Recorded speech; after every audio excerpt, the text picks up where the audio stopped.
into today's talk. So I want to see a show of hands. Anybody here ever worked for a living? Yeah. And if you have worked for a living, have you ever been in a job where you felt unappreciated, overworked, underpaid, taken advantage of, or treated unfairly? If you said no to any of those questions, you were probably the boss. If you said no, then go have brunch. You don't need today's talk, okay? Okay. Because for the rest of us, what we're going to do is that we're going to take a look at this thing called employment, this thing called work. Not as an obligation, not as simply a means to an end, but as a spiritual practice. Now, we're doing this, of course, in recognition of Labor Day, whether you spell it L-A-B-O-U-R or L-A-B-O-R, which is, I had to change everything to have it spelled the Canadian way. So, in the olden days, Labor Day was a day off to acknowledge the common worker, the person who labored in their jobs. And of course, now what's happened is it's turned into a 3-day weekend, and everybody takes it off, and everybody has a barbecue and does things. In my family, it truly was a Labor Day because my sister Beth, who many of you know, was born on September 2nd on Labor Day. So we've been celebrating that one for a long, long time. So it reminds me of a story. There's these, it's a hospital waiting room in the maternity ward. And there's 4 guys that are waiting to, because they're, you know, back in the day, they weren't in the labor room with their wives. And the doctor comes out and he says to the first one, he goes, "Congratulations." He said, "You have twins." And the guy says, "That is such a coincidence." He says, "I work for the Minnesota Twins baseball team." And then they wait a little while, and the doctor comes back out and he says to the second man, he goes, "Well, congratulations, you have triplets." And this guy's like, "Wow, that's pretty weird." He says, "I work for 3M. So a little more time goes by, and the doctor comes back out, and he says to the third man, he goes, "Yeah, you're quadruplets. We just delivered you quads." And the guy said, "Oh, man, I can't believe it." He says, "I work for the Four Seasons Hotel." And they look over at the fourth guy, and he's fainted dead away. And when they wake him up, he goes, "I never should have taken that job with 7-Up."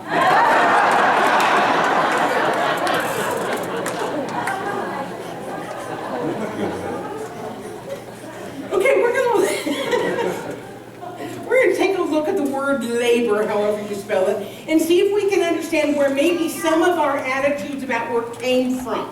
Here are some of the synonyms for the word labor: drudge, effort, strive, struggle, toil, work, plod, slave, sweat, strain, travail, and trouble. Oh my God, no wonder so many people hate their jobs. For some people, this describes exactly how they feel about their work. They groan when they think about having to get up and go to work. They count the days and the hours and the minutes until the weekend, especially the long weekend. And for some people, they think of their jobs as being a life sentence. And when they retire, it's like time off for good behavior. And yet, practically all of us have to have some sort of gainful employment in order to live. Because we live in a world of exchange. And for most of us, what happens is we exchange our labor and we receive pay or compensation. And most of us feel as if we are not paid what we're worth. And you know what? That is absolutely 100% true. Not one of us is paid what we're worth. Because how do you put a price tag on something that is priceless? Every one of us is worth a fortune. Every one of us is worth our weight, our consciousness in gold, because we are a divine and direct expression of the all and everything, the universe. Each one of us is precious beyond measure. So surely, the activity that we call work has to be based on something more than just getting paid, right? It has to be. Because none of us has paid our worth, not a one of us. So, as spiritual beings having a human experience, because we are, the question becomes, how are you approaching your work? How are you bringing your preciousness to work? Are you seeing your job as a means of expressing the divine? Are you seeing the work that you do as being valuable and meaningful, something that you are giving to the world energetically? Are you recognizing that how you do your job is a reflection of how you see your own value, your own worth? I want you to think about that for a second. How you show up in your job is how you value yourself. Because we may not feel as if we are being paid what we are worth, but are we also giving what we are worth? So ask yourself this: are you giving your absolute all to the work that you have chosen to do? And I say chosen to do because no one's forcing you to do this job, right? Nobody is forcing you. You may feel obligated to do it. You may feel that you're compelled to do it. You may feel as if you don't have any choice about it, but the truth of the matter is we are a teaching of self-responsibility.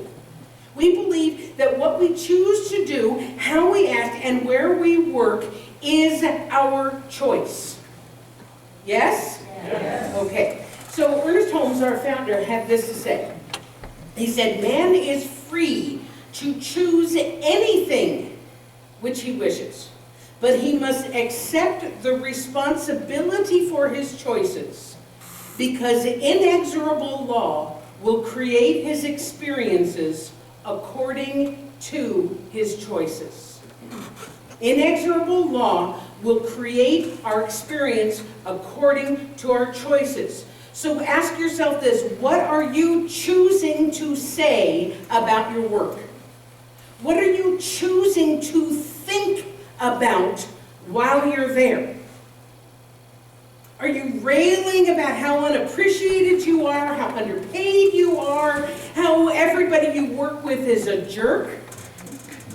Well, then that's what's being released into the universe, and that is what comes back to us time and time again.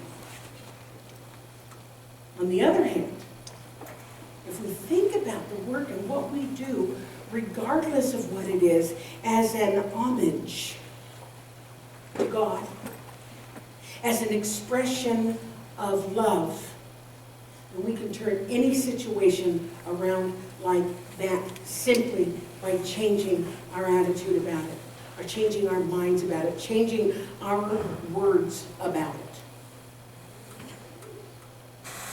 So Eric Butterworth, who was a contemporary of Ernest Holmes in the Unity movement, wrote a wonderful book called Spiritual Economics. We've done classes on this book. And he said, work is and should be considered by every worker a giving process. Let your work, whatever may it involve, be an outworking of the creative flow, engaged in through the sheer joy of fulfilling your divine nature. I want you to think about that for a second. What we give in our jobs, we receive. That is the inexorable law of circulation and reciprocity. Then you may be thinking, well, that's easy for you to say, Dr. Pat, you have the best job in the world. And you would be right. I have the best job in the world for me. But I didn't always have the best job in the world. I have worked in retail. I have cleaned houses.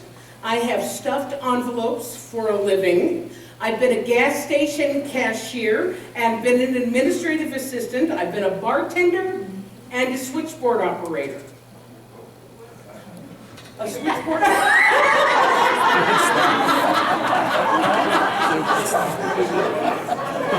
You are so fired.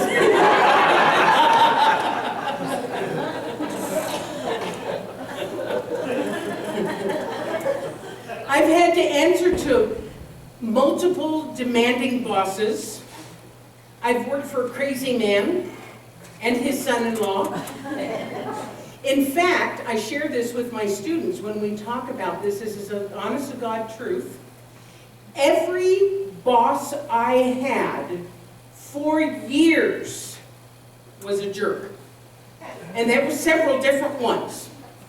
That might be your clue. There were several different ones. What are the odds that every person I worked for was a mean, demanding, unappreciative, demeaning jerk?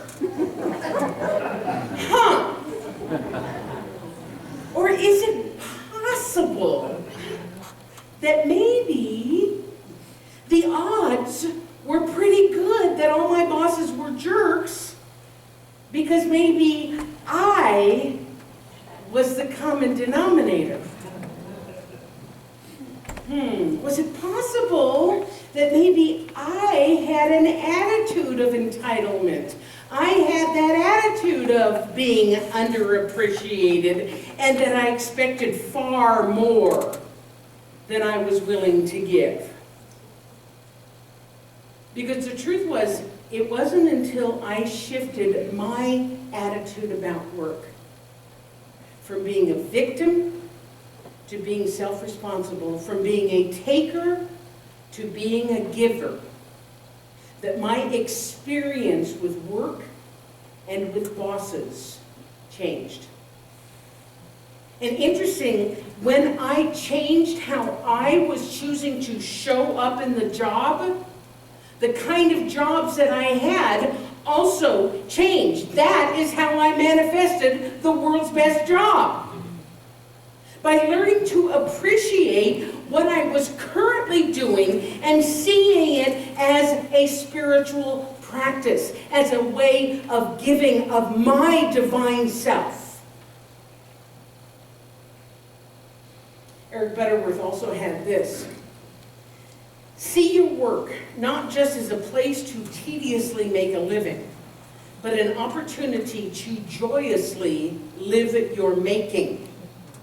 Look at your work in terms of the privilege it gives you to grow as a person. After all, growth is what life is all about. To joyously, what did I just say? It was so good I forgot it. An opportunity to joyously live your making. Right? So that's nice. Sounds nice on Sunday of Labor Day weekend. But practically speaking, how do you make your work a spiritual practice? What are some usable tools that can change from toil and labor to a labor of love? Well, I happen to have a few. If you could practice at least some of these, all would be great, but if you could practice at least some of these, you will transform your work because you are transforming how you show up in your work, thereby transforming your life. So the first one is start your day with a prayer. A treatment is our form of prayer. Well, hopefully, when you get up in the morning, you're doing some sort of spiritual practice already. And no, that doesn't mean thanking God for your coffee, although it could. That could qualify, okay? But you're doing some sort of a spiritual practice. You're reading or you're meditating or whatever. So I'm saying add to your already established practice the idea that your work is an opportunity to express the divine and an opportunity to give of yourself. Here's an example of it. As I go to work today, I go in love. I do the very best work I'm capable of because I'm expressing God in my individual way. There's no one else who can do this work just like me. So regardless of my situation, I am doing unique and special work. I rejoice in my ability to participate in the exchange of energy with the universe through my work. And so it is. Take a breath.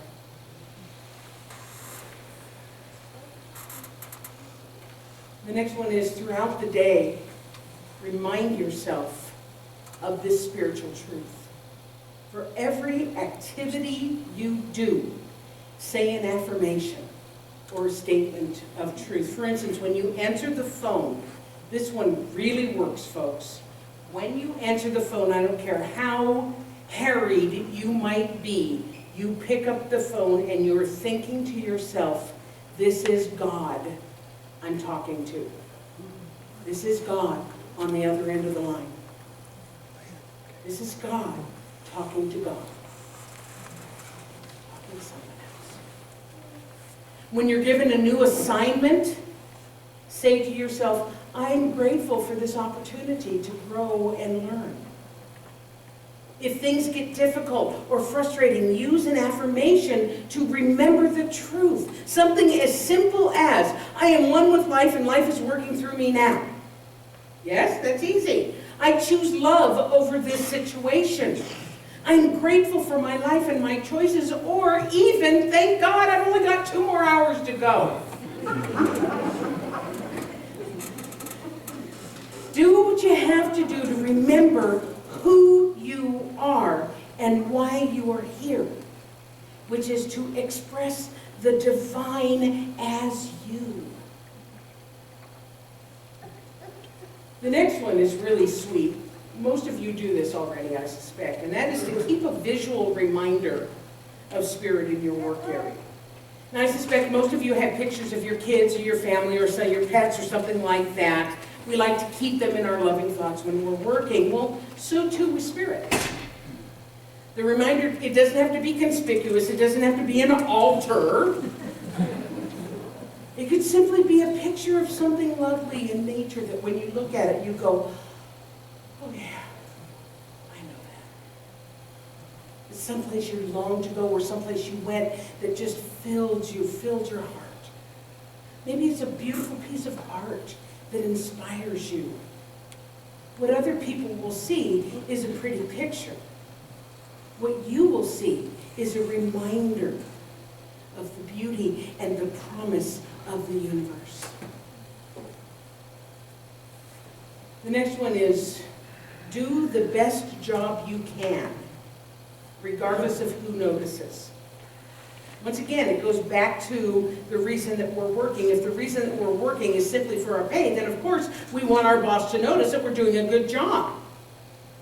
But when we do a good job, regardless of working, we're doing a good job because we know that we are expressing ourselves. We are honoring that creative source of our being when we do the very best job that we can. So by honoring our source, we are reminding ourselves that we're part of it. The next one. Oops, sorry. Oh yes, okay. View your work as being in service to others. See your work as being in service to others because every job is helping someone. Whether you're flipping burgers or you're buying or selling homes or you're teaching children or you're cleaning bathrooms or you're playing music or you're working as a minister or your work is a means of giving back. It is an exchange of energy.